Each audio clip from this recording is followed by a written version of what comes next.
श्री स्वामी समर्थ महाराजांना माझा नमस्कार असो.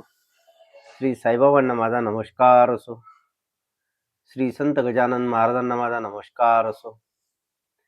शिर्डीत साठे साहेबांनी इमारत बांधण्यापूर्वी तेथे साईबाबांनी स्वतः कष्ट करून फुलांची बाग तयार केली होती. काही काळानंतर बाबा गुप्त झाले आणि एका मुसलमानाच्या वराडाबरोबर परत शिर्डीत येऊन राहू लागले. हा मुसलमान कोण, बाबांची आणि याची भेट कशी झाली, ती कथा ऐकावी. औरंगाबाद जिल्ह्यात धूप नावाच्या छोट्या एका खेड्यात चांद पाटील नावाचा मुसलमान गृहस्थ राहत होता. एकदा त्याची घोडी हरवली. त्याने तिचा खूप शोध घेतला, पण ती काही सापडली नाही. तो निराश झाला आणि शोध कार्य थांबविले. एके दिवशी चांद पाटील औरंगाबाद येथून परत येत असताना काही अंतरावर आम्र वृक्षाखाली त्याला एक तरुण फकीर बसलेला दिसला. त्याच्या अंगात कफनी, डोक्यावर टोपी व काखेत सटका होता. तो फकीर म्हणजे साईबाबा होते. चांद पाटलास पाहून बाबांनी त्याला हाक मारली व चिलीम पिऊन मग पुढे जा असे सांगितले. झाडाखाली बसल्यावर दोघांमध्ये गप्पा झाल्या. त्यावेळी आपली घोडी हरविल्याचे पाटलाने बाबांना सांगितले. ते ऐकून बाबांनी एके ठिकाणी घोडी असल्याचे सांगितले. प्रथमतः पाटलाचा विश्वास बसला नाही. पण हा फकीर म्हणतोय तर जाऊन पाहू असा विचार करून तो त्या ठिकाणी गेला. तर काय आश्चर्य, पाटलाला त्याची घोडी तेथे चरताना दिसली. पाटलाने घोडीला पकडले आणि तो आनंदाने बाबांकडे आला.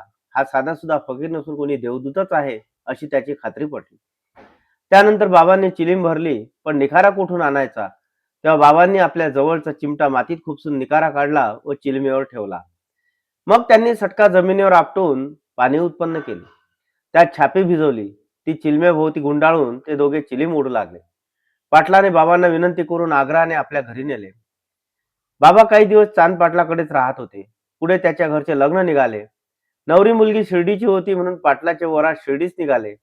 बाबाही त्याच्याबरोबर होते. शिर्डीत खंडोबाच्या देवळाजवळ म्हाळसापतींची जागा होती. त्या जागेतच वराड उतरले. वराडाबरोबर आलेल्या फकीराचा प्रसन्न व तेजस्वी चेहरा पाहून म्हाळसापती त्यांच्याजवळ गेले आणि या साई असे म्हणून त्यांचे स्वागत केले. तेव्हापासून सर्व लोक त्यांना साई या नावाने ओळखू लागले. लग्न झाल्यानंतर चांद पाटलाने विनंती करूनही बाबा त्याच्याबरोबर गेले नाहीत. ते शिर्डीत राहू लागले. बाबा शिर्डीत असताना त्यांचा मुक्काम मुख्यत्वे मशिदीतच असे. ते कधी चावडीत जायचे, कधी मारुतीच्या मंदिरात बसायचे, तर कधी देवीदासांकडे रमायचे. हे देवीदास शिर्डीतच राहत होते. नंतर तिथे जानकीदास गोसावी नावाचे सत्पुरुष राहायला आले. जेथे जानकीदास तेथे बाबा असत. ते दोघे एकत्र गप्पा मारत असले की परमार्थावरच बोलत असत. त्यांच्या चर्चेतूनच भगवंताच्या लीलांचे कौतुक ऐकून तेथे उपस्थित असलेल्या सर्व लोकांचे मन आनंदाने भरून जात असे. त्या काळी गंगागीर नावाचे एक प्रख्यात वैष्णव होते. त्यांचे शिर्डीत वरचेवर येणे व्हायचे. सर्व लोक त्यांना ओळखत असत.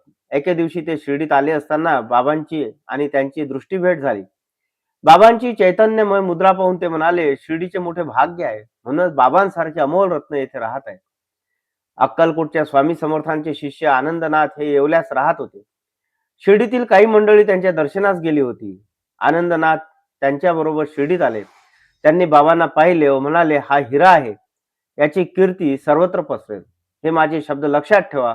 पुढे या शब्दांची प्रत्यक्ष प्रचिती शिर्डीवासियांना मिळाली. श्री साईनाथाय नमः.